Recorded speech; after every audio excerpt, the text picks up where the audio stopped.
কোনোবা অসমীয়া বিৰোধী সংগঠনৰ অসমীয়া বিৰোধী নেতাই কি বক্তব্য ৰাখিছে তাৰ প্ৰতিক্ৰিয়া প্ৰকাশৰ মই প্ৰয়োজন অনুভৱ কৰা নাই।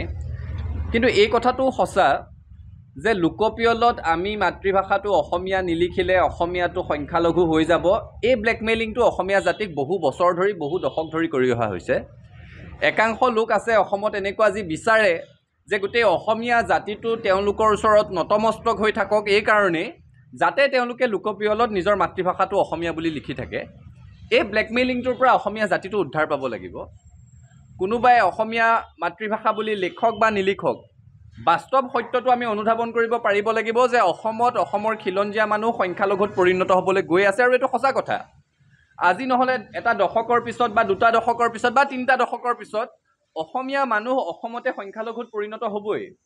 কাৰণ অবাধ গতিত অবৈধ বিদেশীৰ প্ৰব্ৰজন আৰু জনসংখ্যাৰ ব্যাপক বিস্ফোৰণে অসমত জনগাঁথনিৰ পৰিৱৰ্তন কৰি পেলালে, এইটো সঁচা কথা।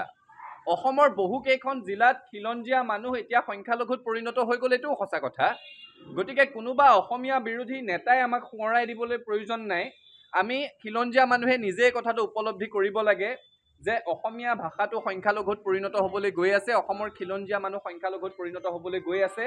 আৰু এচাম অসমীয়া বিদেশী চক্ৰই সদায় বিচাৰিছে যে আমি তেওঁলোকৰ যাতে হাতে ভৰিৰে ধৰি থাকোঁ, তেওঁলোকক আমি আমাৰ মূৰৰ ওপৰত যাতে তুলি ৰাখোঁ, এই ব্লেকমেইলিংটোতে যে অসমীয়া ভাষাটো তেওঁলোকে নহ'লে মাতৃভাষা বুলি নিলিখিব। ছাত্ৰ সন্থাই ইয়াৰ পৰা পৰিত্ৰাণৰ উপায় বিচাৰিছোঁ। আৰু সেইকাৰণে অসম চুক্তিৰ ৬ নং দফাৰ জৰিয়তে যি সাংবিধানিক ৰক্ষা কৱচৰ কথা কোৱা হৈছে, বিপ্লৱ কুমাৰ শৰ্মা সমিতিৰ প্ৰতিবেদনৰ এক অন্যতম পৰামৰ্শ হৈছে ভাৰতবৰ্ষৰ সংবিধান সংশোধন কৰি অসমৰ ৰাজ্যভাষা আইনখনক চিৰকালৰ কাৰণে স্থায়িত্ব প্ৰদান কৰিব লাগে। কাৰণ ভাৰতবৰ্ষৰ সংবিধানৰ ৩৪৭ নং অনুচ্ছেদত কোৱা আছে, এখন ৰাজ্যৰ এটা বৃহৎ জনসমষ্টিয়ে যদি বিচাৰে যে তেওঁলোকে কোৱা ভাষাটো ৰাজ্যখনৰ মাতৃভাষা হ'ব লাগে, তেতিয়াহ'লে সেই ভাষাটোক ৰাষ্ট্ৰপতিয়ে, সেই ৰাজ্যখনৰ ৰাজ্যভাষা হ'ব লাগে, তেতিয়াহ'লে ৰাষ্ট্ৰপতিয়ে সেই ভাষাটোক ৰাজ্যভাষা হিচাপে স্বীকৃতি দিবলৈ অধিসূচনা জাৰি কৰিব পাৰে। ভাৰতবৰ্ষৰ অনুচ্ছেদৰ ৩৪৭ত এইটো কথা কোৱা আছে। গতিকে সেই দিনটো বেছি দূৰত নাই যেতিয়া এনেকুৱা কোনো অসমীয়া বিৰোধী নেতাই, অসমীয়া বিৰোধী সংগঠনে অসমত আন এটা ভাষাও গোটেই অসমতে ৰাজ্যভাষা হ'ব লাগে বুলি দাবী উত্থাপন কৰিব। সেইকাৰণে আমি ছাত্ৰ সন্থাই কৈছোঁ যে অসম চুক্তিৰ ৬ নং দফাৰ জৰিয়তে যি সাংবিধানিক ৰক্ষা কৱচ আমি বিচাৰিছোঁ, তাত আমি এই কথাটো দাবী কৰিছোঁ যে ভাৰতবৰ্ষৰ সংবিধান সংশোধন কৰি অসমত অসমীয়া ভাষাটো যাতে চিৰকালৰ কাৰণে ৰাজ্যভাষা হৈ থাকে।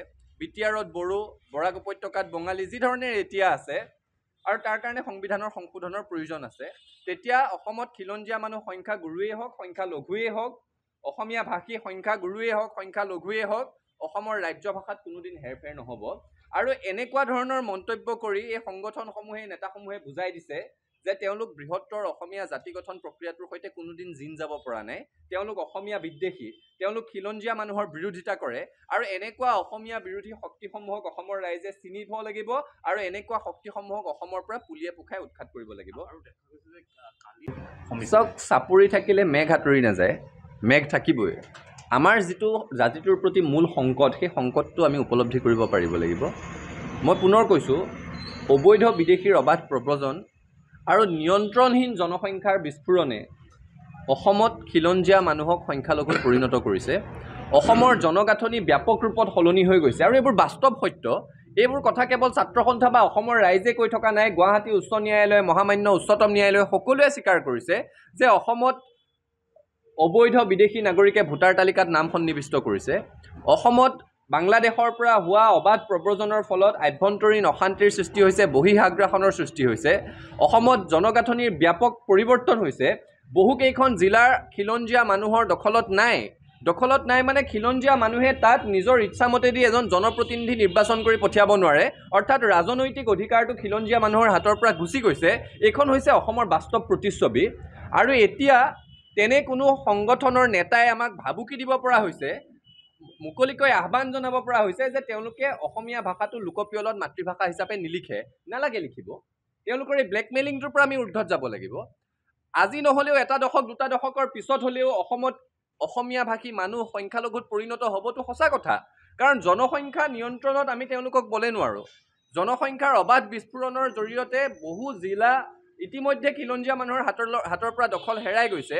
তেনে প্ৰেক্ষাপটত অসমীয়া ভাষাটোক অসমীয়া মানুহ সংখ্যালঘু হৈ গ'লেও যাতে চিৰকালৰ কাৰণে অসমত ৰাজ্য ভাষা হৈ থাকে, তেনে চিন্তনেৰে সৈতে আমি আগবাঢ়িব লাগিব। তাৰ কাৰণে সংবিধানৰ সংশোধন লাগিব।